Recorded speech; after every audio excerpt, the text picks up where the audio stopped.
옆에 분들하고 또 우리 영상으로 예배를 드리고 있는 우리 성도들은 우리 또 가족들끼리 서로 한번 인사 나누겠습니다. 하나님 우리와 함께 하십니다. 힘내십시다. 1930년대에 유럽을 휩쓸었던 전염병 페스트는 흑사병이라고 불려질 만큼 유럽 인구의 절반을 사망에 이르게 하는 아주 무서운 전염병이었습니다.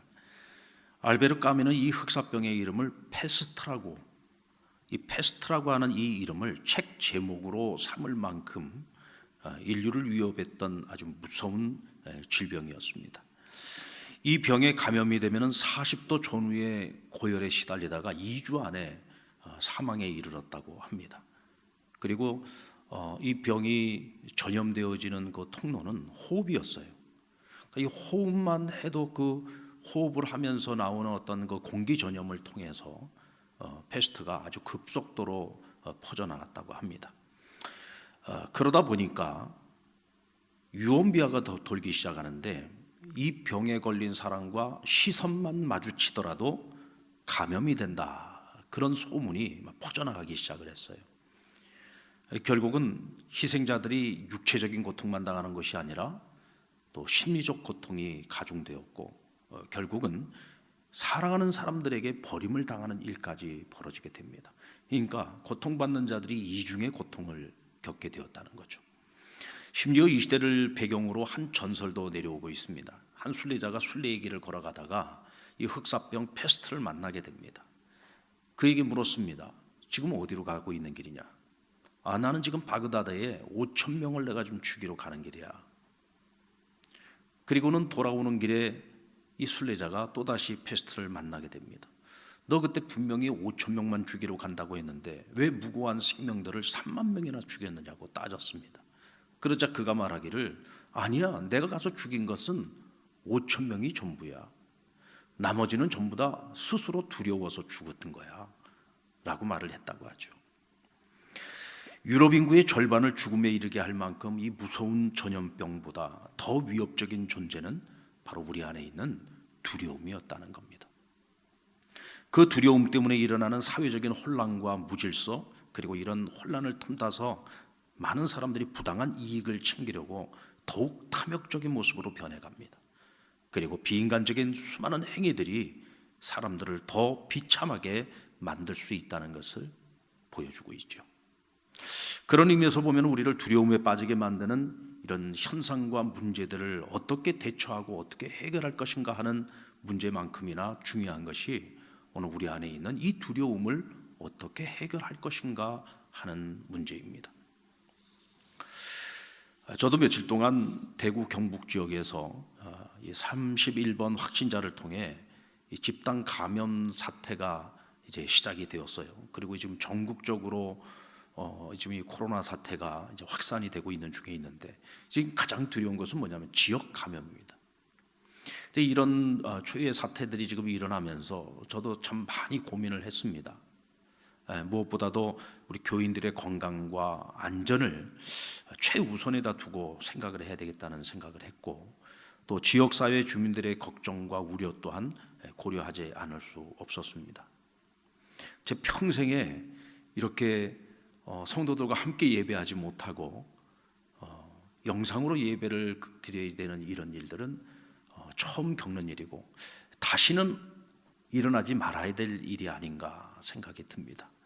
아마 오늘 이 자리에 계신 여러분들도 처음 겪는 일일 거예요. 그렇죠? 평생에 처음 겪는 일일 것입니다. 그만큼 저도 정말 고민을 많이 했습니다.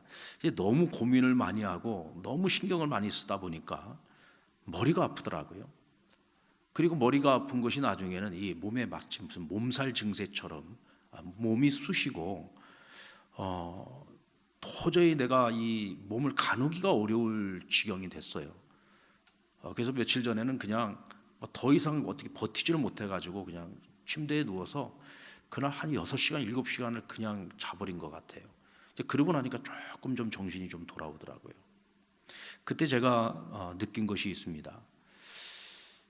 이 사람이 정신적으로 너무 두려운 마음, 또 걱정과 염려, 근심, 이런 것들이 스트레스가 되니까 그것이 몸으로 어떤 하나의 현상적으로 나타나는 것을 경험하게 됐습니다.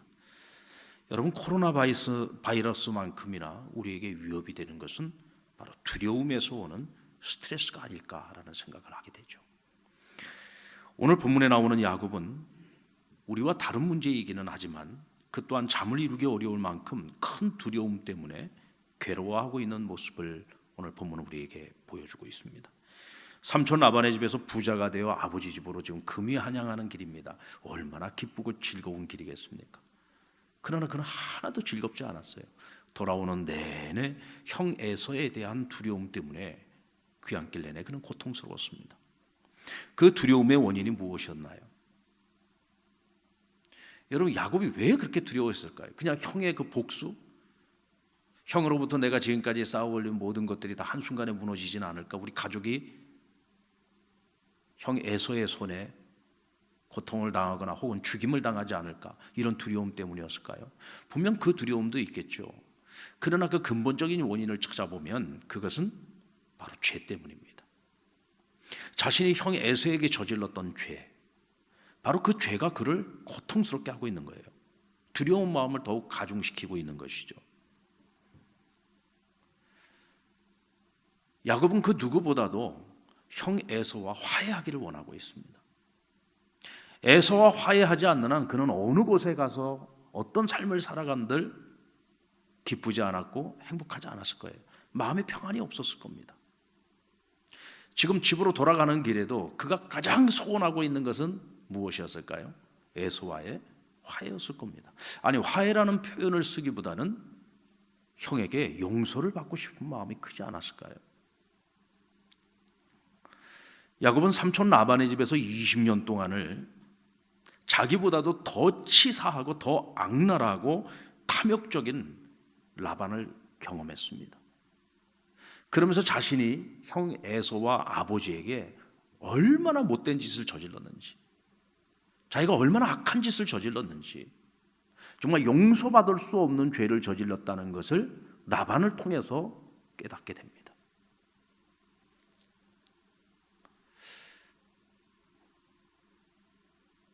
에서의 입장에서 한번 생각을 해봤어요. 자신이 라반, 삼촌 라반에게 겪었던 그 경험을 토대로 해서 에서의 입장에서 나를 본다거나 과연 형이 나를 용서해 줄 수 있을까?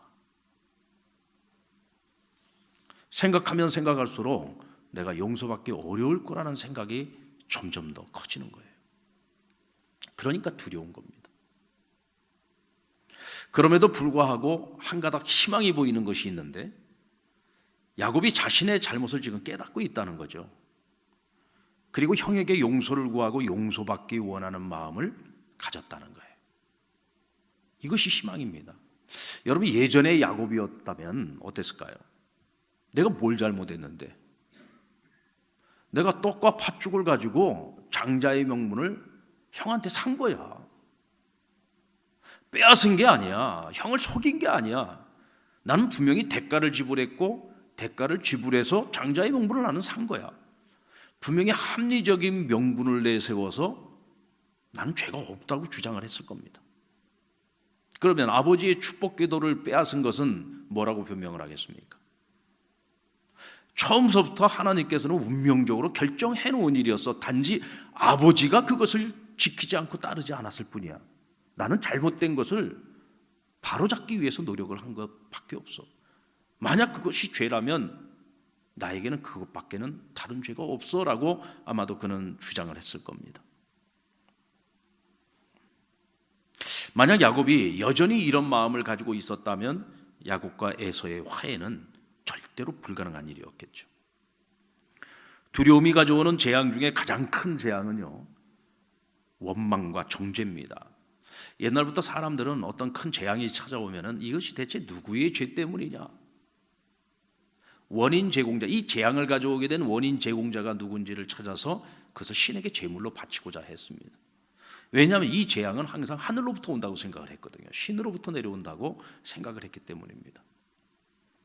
여러분들 성경에도 대표적인 예가 나오지 않습니까? 요나가 하나님의 명령을 어기고 니느웨로 가는 배가 아니라 다시스로 가는 배를 타고 지중해 바다를 항해하고 있었습니다.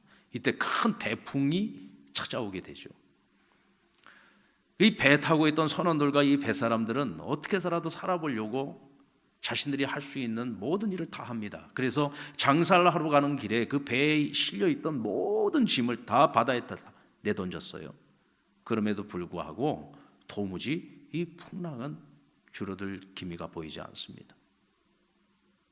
이때 그들이 생각을 해내죠. 대체 누구의 죄 때문이냐? 대체 누가 신에게 잘못을 해서 지금 오늘 우리에게 이와 같은 재앙이 밀려오는 것인가? 그리고는 원인 제공자를 찾기 시작합니다. 이때 요나가 스스로 자원하여 바로 나로 인합니다. 그리고 나를 저 바다에 던지라고 말하죠. 결국 그 바다를 잠재우기 위해서 선원들은 요나를 바다에 내던지게 됩니다. 바로 이런 식입니다. 어떤 재앙이 닥치게 되면 대체 이것이 누구의 죄 때문이냐? 누군가 재물이 될 자를 찾기 시작하죠. 그리고 그를 원망하고 그를 정죄하고, 그렇게 함으로써 우리 안에 있는 어떤 그 두려움들을 해결하려고 사람들은 애를 씁니다. 그러나 여러분, 이것이 바로 인간의 죄성이죠. 누군가를 원망하고 정죄한다고 해서 이 문제가 해결이 되겠느냐는 거예요. 누군가를 희생 제물로 바친다고 해서 그 문제가 해결이 되겠습니까? 결국은 또 다른 두려움만 가중시킬 뿐입니다. 야곱을 보십시오. 오늘 야곱은 그 두려움 앞에서 자신을 원망하거나 누구를 원망하지 않습니다. 오히려 형 에서의 마음을 공감하려고 애를 쓰고 있죠. 여러분, 형 에서의 마음을 공감하기 때문에 지금 더 두려운 거예요. 자신이 에서의 입장에서 생각을 해보니까 자신이 과거에 형에게 저질렀던 그 죄는 정말 용서받지 못할 죄라는 것을 깨닫는 거죠. 자기 죄가 크다는 것을 깨닫는 것만큼 두려움도 사실 더 컸던 겁니다. 형을 공감하기 시작했습니다. 형을 공감하는 마음이 있으니까 용서받고자 하는 마음도 있는 것이고, 그래서 그런 용서를 받기 위해 형 마음을 달래보고자 여러 가지 방법으로 전략을 짜서 계획을 실행을 했던 것입니다. 그런 야곱의 노력이 여러분 헛된 일이었을까요? 저는 절대로 그렇지 않다고 생각합니다.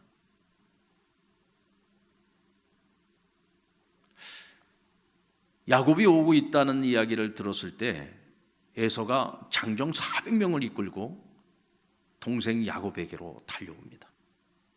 하나님께서 두 사람 사이를 간섭하셔서 결과적으로는 두 사람이 아주 참 극적인 화해를 하게 되지만, 에서가 야곱을 향해서 달려올 때 처음부터 화해할 마음을 가지고서 달려왔던 것일까요? 그랬다면 굳이 장정 400명을 이끌고 올 필요는 없었을 거예요. 그렇다면 어떻게 두 사람이 그런 극적인 화해를 할 수 있었을까요? 저는 이것이 하나님의 은혜 때문만이었다라고 저는 생각하지 않습니다. 저는 여기에 형과 화해하고 형에게 진정으로 용서를 빌고 정말 극적인 화해를 기대하고 사모했던 이 야곱의 노력이 있었기 때문이라고 저는 생각을 합니다. 그래서 형의 마음을 달래보려고 애를 쓰지 않았습니까? 먼저 종들을 보내서 지금 당신의 종, 당신의 동생 야곱이 오고 있습니다. 그런데 우리의 주인이 지금 당신에게 이렇게 선물을 먼저 보내는 것은 이 선물을 먼저 형님에게 드리면서 형님에게 은혜를 구하고 있습니다. 은혜를 구한다는 말이 뭐예요? 용서해달라는 얘기잖아요. 여러분, 우리가 익히 에서와 야곱의 이야기를 통해서 이 에서라는 사람의 성품에 대해서 우리가 어느 정도 알고 있죠. 이 에서는요, 머리가 복잡한 사람이 아니에요. 머리가 굉장히 단순한 사람입니다. 그러니까 자신에게 주어진 장자 명분의 그 가치를 모르고 아버지의 축복 기도의 그 가치를 잘 몰랐을 뿐이지, 이 사람이 머리가 복잡한 사람이 아니에요. 만약에 머리 복잡한 사람 같았으면은 자신이 가진 것의 그 소중함을 깨닫지 못했을 리가 없겠죠. 굉장히 단순한 사람입니다. 그리고 굉장히 감정적인 사람이에요. 그런 에서의 약점을 알았기 때문에 팥죽 한 그릇으로 장자 명분을 야곱이 쉽게 빼앗을 수 있었던 겁니다. 그러니까 이 형 에서의 성품과 기질을 너무나 잘 알고 있는 야곱이 이와 같은 방법으로 시간을 두고 에서가 생각할 수 있도록 여러 차례 때를 나누어 보내면서 그렇게 점진적으로 에서의 마음을 만져갔던 거죠. 그리고 결정적으로 하나님께서 그 에서의 마음을 만지셨을 때 결국은 두 사람이 극적인 화해를 이룰 수 있었다는 겁니다. 이 모든 것의 시작이 어디서부터 시작되어졌느냐? 바로 야곱이 에서에 대하여 공감하는 마음을 가졌기 때문에 회개할 수 있었고 또 화해하고자 하는 소원을 가질 수 있었고, 그래서 이 용서와 화해를 위해 그는 자신이 해야 될 최선을 할 수 있었다는 것입니다.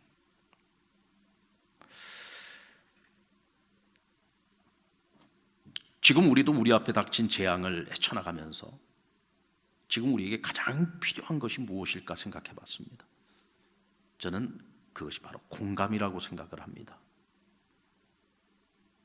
왜 저 사람들이 저런 어려움을 당하게 됐을까? 왜 저 사람들이 저렇게 감염이 되고 왜 저 사람들이 저렇게 지역 감염의 원인 제공자가 되었을까? 우리가 그런 생각을 하면서 자꾸 정죄를 하게 되고 비판을 하게 되고 미워하게 되고 이런 일들이 지금 우리 안에서 일어나고 있습니다. 저 또한 그런 마음을 저버릴 수가 없어요. 그러나 지금은 누구를 원망하고 탓하고 저주하고 정죄하는 일보다 먼저 해야 될 일은 어쨌든 지금 고통 중에 있는 사람들, 그들을 공감하면서 또 그들이 빠른 치유와 회복을 위해서 우리가 함께 기도해야 될 것이고, 또 우리가 가지고 있는 이 공동의 재앙의 문제를 빨리 해결할 수 있도록 서로가 힘을 모아서 문제 중심이 아니라 해결 중심으로 지금은 다 같이 하나가 되어야 할 때가 아닌가 생각합니다.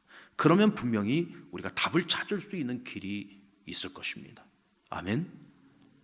여러분들 절대로 우리가 누군가를 원망하고 정죄하는 데에서는요 답이 나오지 않습니다. 지금 우리에게 가장 중요한 것은 공감입니다.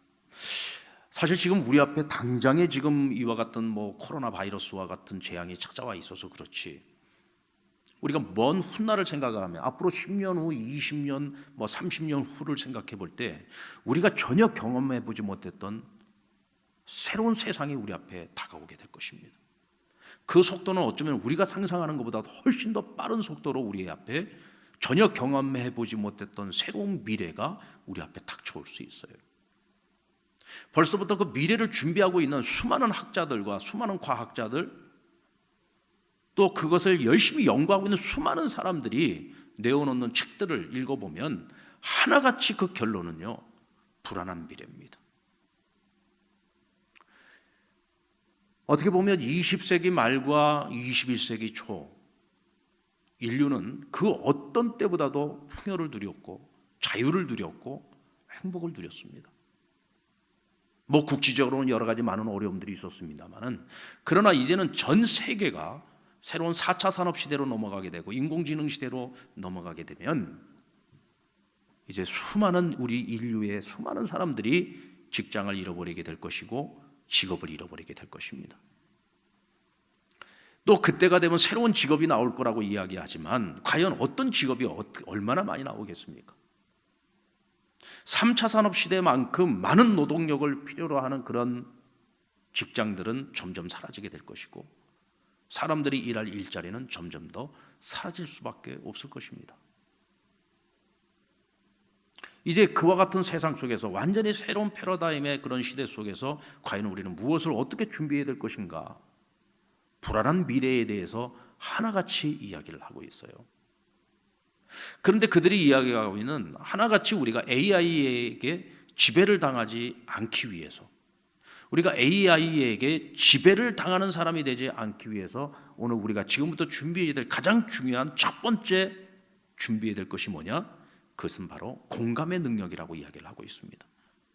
왜냐하면 이 공감의 능력은 AI가 아무리 뛰어난 지능을 가지고서 끊임없이 개발되어지는 지능을 가지고 인류를 능가하는 지능을 갖는다고 할지라도 결코 AI가 가질 수 없는 것, 그것이 바로 공감의 능력입니다. 이것은 사람만이 가질 수 있는 것이죠. 이 공감의 능력과 공감의 능력으로부터 오는 창의력, 이것을 준비하지 않은 세대는 AI에게 지배당할 수밖에 없고, 그것을 준비한 사람들만이 AI를 지배하는 계층이 될 것이다 라고 이야기하고 있습니다. 여러분 꼭 기억하십시오. 지금 우리 앞에 있는 이 위기만이 위기가 아닙니다. 앞으로 우리에게 다가오게 될 새로운 위기, 어쩌면 지금 우리가 경험하고 있는 이 위기보다도 훨씬 더 큰 위기와 훨씬 더 큰 문제들이 우리 앞에 지금 밀물처럼 썰물처럼 지금 막 다가오고 있습니다. 이와 같은 때에 여러분, 우리는 끊임없는 두려움의 문제를 가지고 고민하게 될 겁니다. 이 두려움을 어떻게 극복할 것입니까? 그 첫 번째가 공감이라는 사실을 꼭 기억하십시오. 지금 공감하지 못하는 사람들은 미래에도 공감하지 못할 것입니다. 그러나 우리에겐 길이 없습니다. 공감하는 자들에게만 길이 있을 수 있습니다. 오늘 저와 여러분은 하나님께서 우리를 불쌍히 여기시고 우리에게 공감해 주심으로 말미암아 예수 그리스도 그 피값으로 하나님의 자녀가 되고 하나님 나라를 기업으로 누리는 이 축복을 우리가 지금 누리면서 살아가고 있습니다. 누구보다도 하나님의 공감의 은혜를 입은 자들이에요. 그래서 우리는 이 공감의 은혜를 가지고 세상을 섬겨야 됩니다. 자, 하지만 두려움의 문제는 극복해야 되는 상대가 타인이나 환경이 아니라 바로 우리 자신이라는 거죠. 그래서 어쩌면 이 두려움을 해결하는 것은 훨씬 더 어려운 문제일 수 있습니다.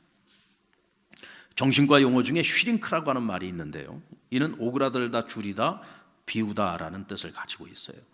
이 슈링크라고 하는 말은 남미 페루에 살고 있는 지바로라고 하는 종족이 여러 가지 약품을 사용해서 죽은 사람의 두개골을 줄이는 기술이라고 합니다. 이것을 보고 사람들은 헤드 슈링크라고 말을 해요. 헤드 슈링크 뭐예요? 머리를 비워낸다라는 뜻이죠. 그래서 정신과 의사들을 영어로 헤드 슈링커라고 부릅니다. 헤드 슈링커. 말 그대로 하면은 머리를 비워주는 사람이다, 이런 뜻이죠. 오늘날 우리 현대인들이 정신적으로 얼마나 많은 스트레스에 시달리고 있습니까? 온갖 고민과 번민, 근심과 걱정과 염려들, 이런 것들로부터 오는 두려움, 이런 것들이 우리로 하여금 스트레스를 만들어내고 스트레스가 결국 육체의 질병에까지 이르게 만드는 것이죠. 자, 그런데 우리가 한번 생각을 해보면 정신과 의사들이 과연 진정한 헤드 슈링커의 역할을 감당할 수 있습니까? 정신과 의사들이 해줄 수 있는 의학적 치료 방법은요, 두 가지밖에 없어요. 하나는 상담이고 하나는 약물을 사용하는 겁니다. 그런데 이것은 굉장히 제한적인 것이죠. 어떻게 사람의 그 마음과 영혼 속에 그 오랜 세월 동안 쌓여온 그 무의식 속에 있는 그 수많은 상처와 아픔과 그 쓴뿌리, 또 그것으로 인해서 찾아오는 두려움, 염려, 스트레스, 이런 것들을 100% 씻어낼 수 있겠느냐고요.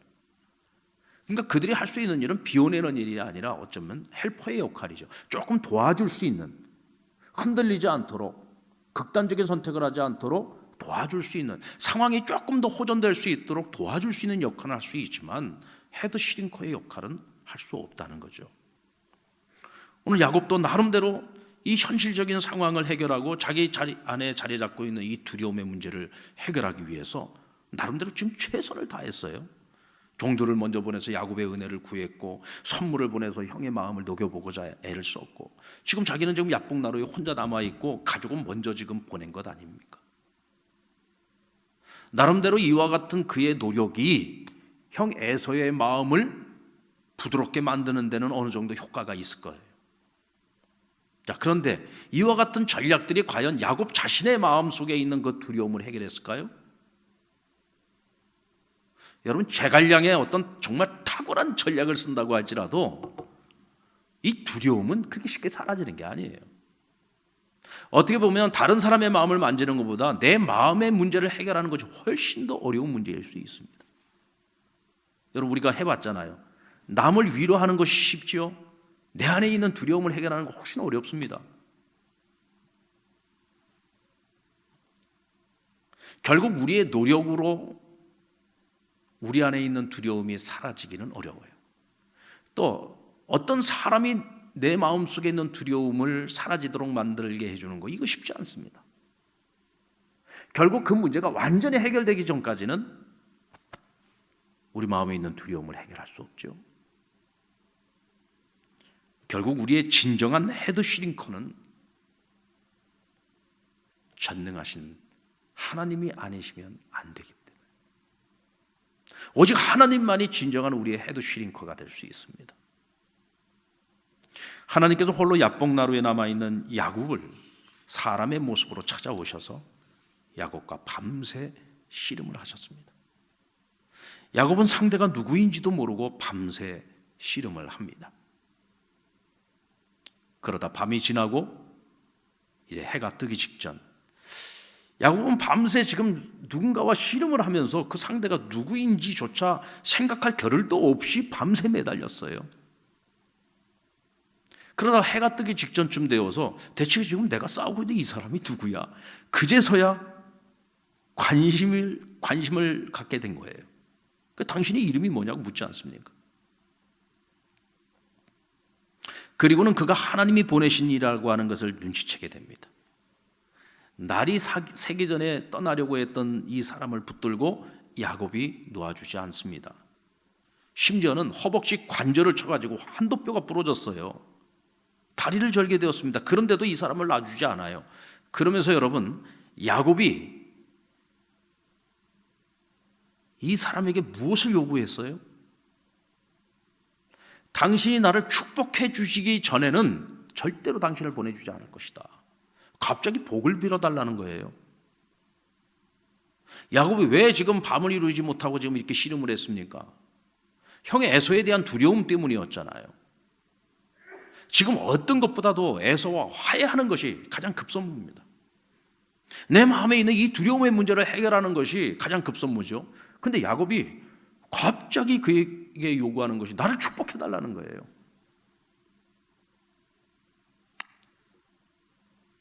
지금 여러분, 야곱이 본래의 야곱의 모습이 돌아온 겁니다. 본래의 야곱의 모습이 돌아왔다는 얘기는 무슨 얘기냐면, 야곱의 마음 안에 있는 그 두려움들이 완전히는 아니지만 상당 부분 그 두려움이 사라졌다는 이야기예요. 그러니까 지금 그 어떤 것보다도 자기의 그 두려움의 원인 제공이었던 형 에서와의 그 관계성 속에서 오는 두려움, 화해해야 하는 이 두려움, 이런 문제들을 싹 잊어버렸어요. 순간적으로 내가 지금 이 기회를 놓치면 안 돼. 그리고는 나에게 복을 빌어달라는 거죠.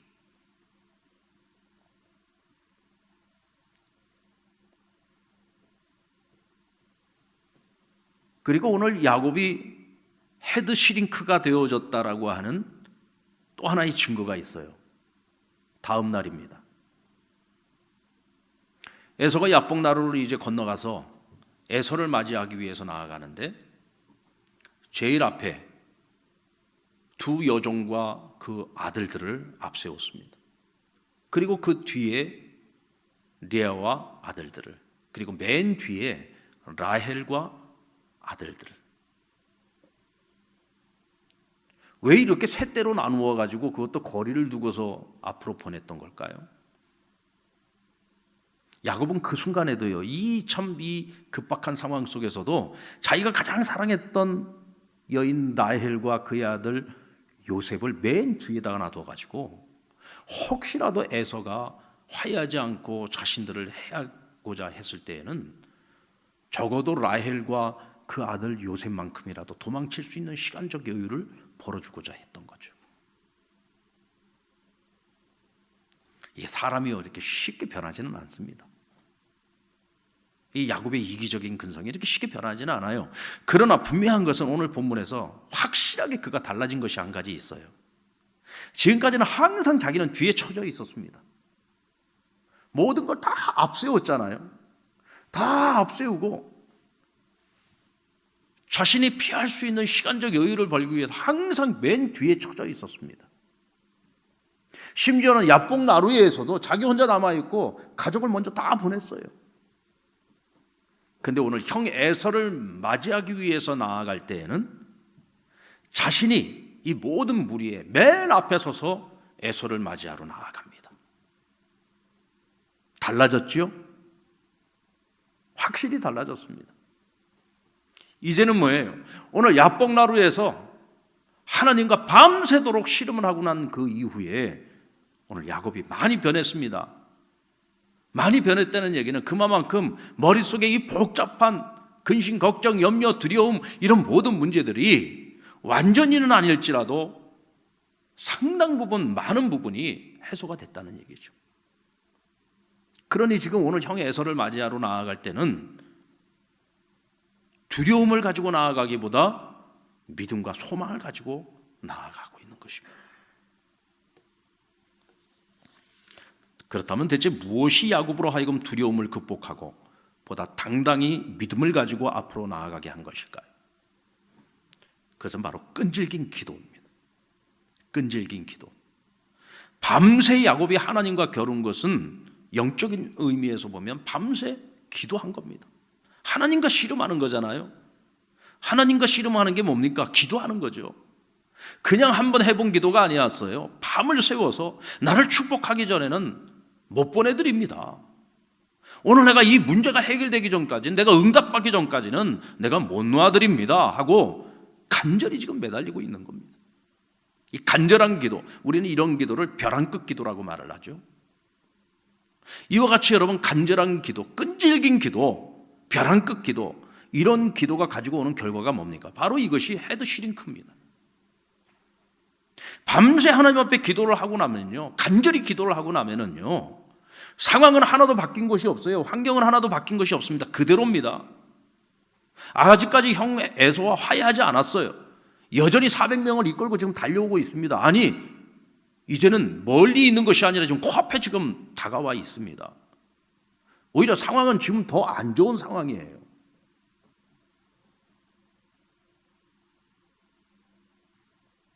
하지만 야곱은 이전보다 덜 두려워합니다. 왜 그렇습니까? 이게 기도의 힘이에요. 이것이 바로 영적인 힘입니다. 하나님과 씨름을 하고 나면은요, 세상적인 두려움, 인간적인 염려, 어느 순간 그런 것들이 나도 모르게 내 마음속에서, 내 머릿속에서 사라지게 돼요.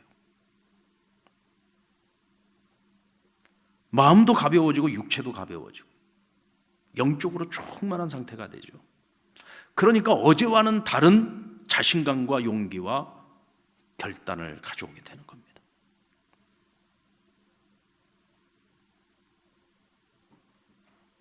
그리고 야곱은 하나님께 인정을 받았습니다. 이 밤새 하나님과 씨름을 하는 그 과정을 통해서 하나님께 인정을 받습니다. 28절 말씀 같이 한번 읽어보겠습니다. 시작. 그가 이르되 내 이름을 다시는 야곱이라 부를 것이 아니요 이스라엘이라 부를 것이니 이는 내가 하나님과 및 사람들과 겨루어 이겼음이니라. 아멘. 본래 야곱이라고 하는 그 이름의 뜻은 발 뒤꿈치를 잡은 자, 속이는 자라고 하는 뜻을 가지고 있습니다. 그런데 이제는 더 이상 너를 야곱이라고 부르지 말고 너를 이스라엘이라 부르겠다고 말씀하십니다. 이스라엘은 그 뜻이 뭐예요? 저가 하나님과 사람들과 겨루어 이기었다라는 뜻이죠. 한낱 사람을 속이기나 하던 자가 하나님과 사람들과 겨루어 이기는 자가 된 것입니다. 여러분, 사람이 어떻게 하나님과 겨루어서 이길 수가 있습니까? 어떻게 사람이 하나님과 겨루어서 이길 수가 있어요? 오늘 이 야복나루의 사건은요, 하나님께서 야곱을 친히 찾아와서 밤새 그와 씨름하시면서 결국은 하나님이 야곱에게 져 주신 사건이에요. 왜 하나님께서 야곱에게 져 주셨을까요? 그에게 믿음을 주시기 위함이었습니다. 자기 자신에 대한 생각을 바꿔주신 거예요. 야, 이 지렁이 같은 야곱아, 이 버러지 같은 야곱아, 남을 속이기나 하던 이 야곱아, 너 이제 근데 더 이상 너는 그런 야곱이 아니다. 너 밤새 나와 싸워서 너는 승리했어. 너는 하나님과 싸워서 이긴 자야. 근데 왜 사람을 두려워해? 왜 세상을 두려워하는 거야? 왜 미래를 두려워하는 거야? 두려워하지 마. 너는 하나님과 겨루어서 이긴 자야 라고 말씀해 주고 있는 것입니다.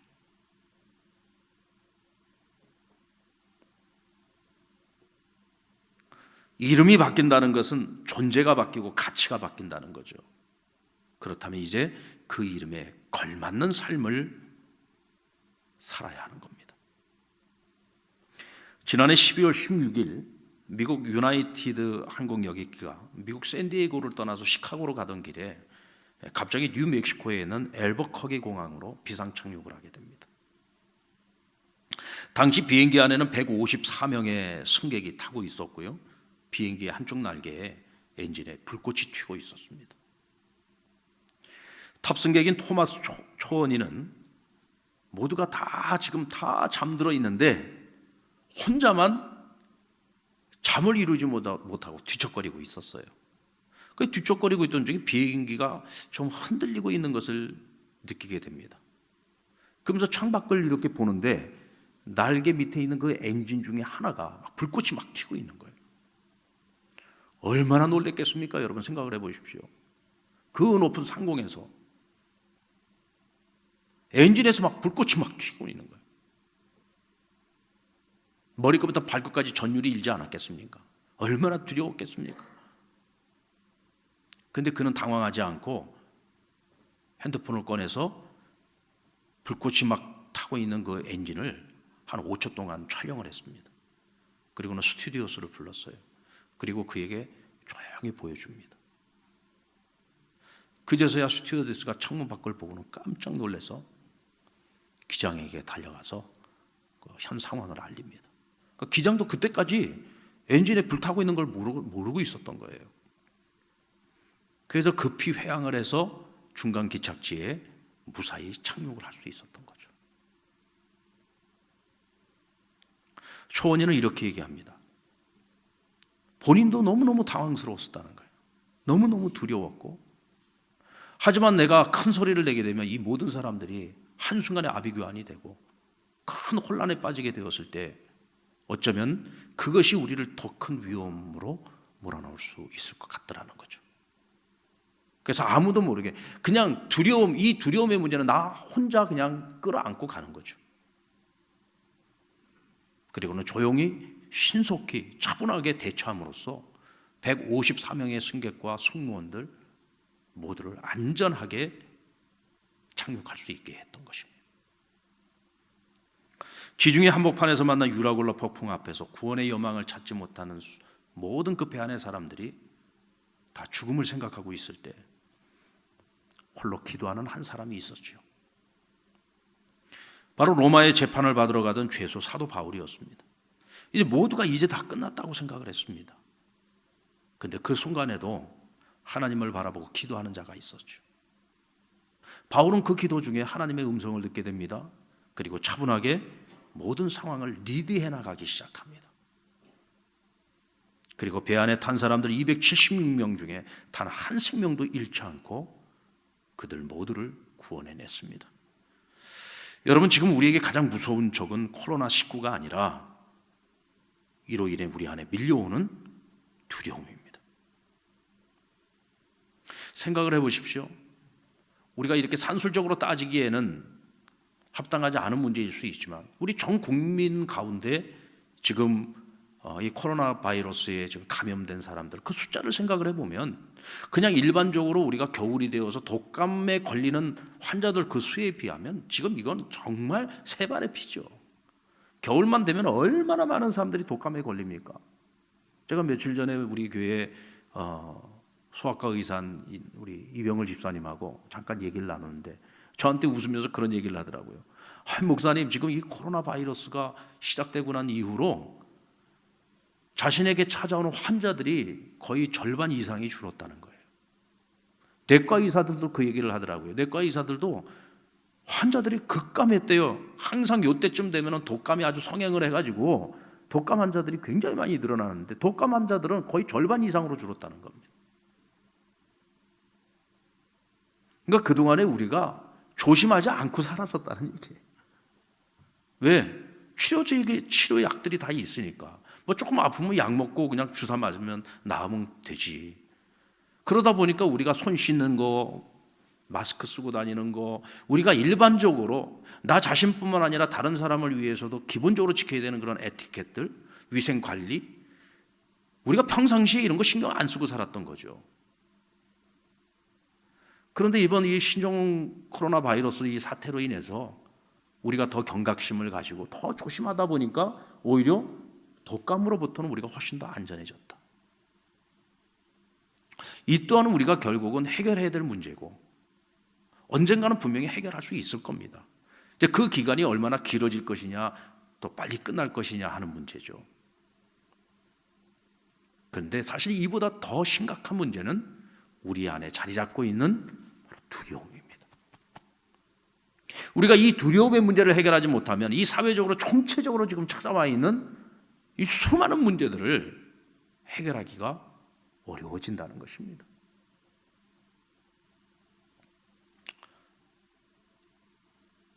우리가 이 어려움을 극복하고 세상을 구원하고 또 미래의 소망을 주기 위해서 우리가 해야 될 일은 문제를 문제 중심으로 보지 말고 해결 중심으로 보는 것입니다. 원망과 정죄가 아닌 나보다 더 큰 불안과 고통 속에 있는 이들을 공감하면서 서로가 위로하고 서로 격려하면서 함께 문제를 해결해 나가는 것이다. 그리고 하나님께 지혜를 구하면서 우리가 할 수 있는 최선의 노력을 다해 문제를 대응해야 합니다. 그리고 미래를 준비해야 됩니다. 아멘입니까? 미래를 준비해야 됩니다. 여러분, 이 재앙이 이번 한 번으로 끝날까요? 앞으로 더 무시무시한 바이러스들이 끊임없이 생겨날 것입니다. 그때마다 우리는 이렇게 위축되고 그때마다 우리는 또 새로운 두려움에 직면하게 될 것입니다. 그렇다면 우리는 앞으로 일어날 문제에 대해서 확연히 우리는 알고 있어요. 우리 이미 경험하고 있지 않습니까? 그렇다면 이것을 토대로 해서 우리가 다시는 이런 또 다른 불안과 또 다른 이런 시련을 겪지 않기 위해서 함께 준비해야 되죠. 머리를 맞대고 고민하고 우리가 고칠 것은 고치고 해결할 것은 해결을 하면서 대체 우리의 죄가 뭔가? 우리가 뭘 잘못해서 지금 우리 이 사회 앞에, 우리 인류 앞에 이런 재앙이 지금 닥쳐오고 있는 것인가? 이것이 누구의 죄가 아니라 대체 우리가 무엇을 잘못했는가를 생각을 해보고 잘못된 그것들을 고쳐나가는 노력이 필요하다는 거죠. 그리고 무엇보다도 헤드 싱크하기 위해서 하나님의 도우심이 필요합니다. 이 두려움의 문제를 해결해 줄 수 있는 분은 하나님밖에 없습니다. 여러분, 이번 한 주간도 하나님 앞에 간절히 그리고 끝까지 끈질기게 기도하는 한 주간이 되었으면 좋겠습니다. 하나님과 겨루어 이기는 경험이 오늘 우리들에게 필요합니다. 결국 세상의 문제를 해결하는 사람은 기도의 사람입니다. 우리 각자의 야뽕나루에서 언제나 두려움을 물리치고 승리를 경험하는 우리 모두가 되기를 주의 이름으로 축원합니다. 사랑하는 상남교회 성도 여러분, 이번 한 주간 잘 보내시고 다음 주일에는 우리가 함께 모여서 이 예배당에서 하나님 앞에 예배할 수 있기를 소원하면서 기도하시기를 바랍니다. 그래서 이번 한 주간 동안 이 지역 감염 확산이 이루어지지 않고 차단될 수 있도록 코로나 바이러스가 우리가 생각하는 것만큼 그렇게 두려운 존재가 아닙니다. 어쩌면 우리가 지금까지 알아왔던 이 독감보다도 어떻게 보면 그 강도가 훨씬 더 약할 수도 있습니다. 단지 치료제가 없다는 것뿐인데 뭐 나름대로의 치료제도 있고 또 고쳐서 나가는 사람들도 있습니다. 우리가 여기에 너무 두려워하지 말고 이 문제가 빨리 해결될 수 있도록 같이 기도하면서 우리가 다음 주에는 함께 모여서 예배할 수 있도록 여러분들 더욱 하나님 앞에 간절히 기도하시고, 특별히 성도들과 서로 만나서 교제하고 소그룹을 교제하는 일은 이번 한 주간 동안 자제해 주시기를 바라고, 우리가 핸드폰으로 서로 같이 통화하면서 같이 교제를 하실 수도 있고, 또 요즘 카톡이라든지 얼굴을 서로 영상으로 보면서 서로 대화 나눌 수 있는 그런 교제하는 방법들도 많이 있으니까 잘 활용을 해 주시기를 바랍니다. 이 시간들이 절대로 길지 않을 겁니다. 최대한 빨리 끝날 수 있도록 우리가 함께 힘쓰고 함께 기도하면서 우리가 함께 만나 예배하고 함께 만나 교제할 그 아름다운 날들을 기대하면서 여러분들 힘든 시간, 하나님과 더욱 가까워지는 시간이 되시기를 바랍니다. 하나님과 더 친밀해지는 시간이 되기를 주의 이름으로 축원합니다.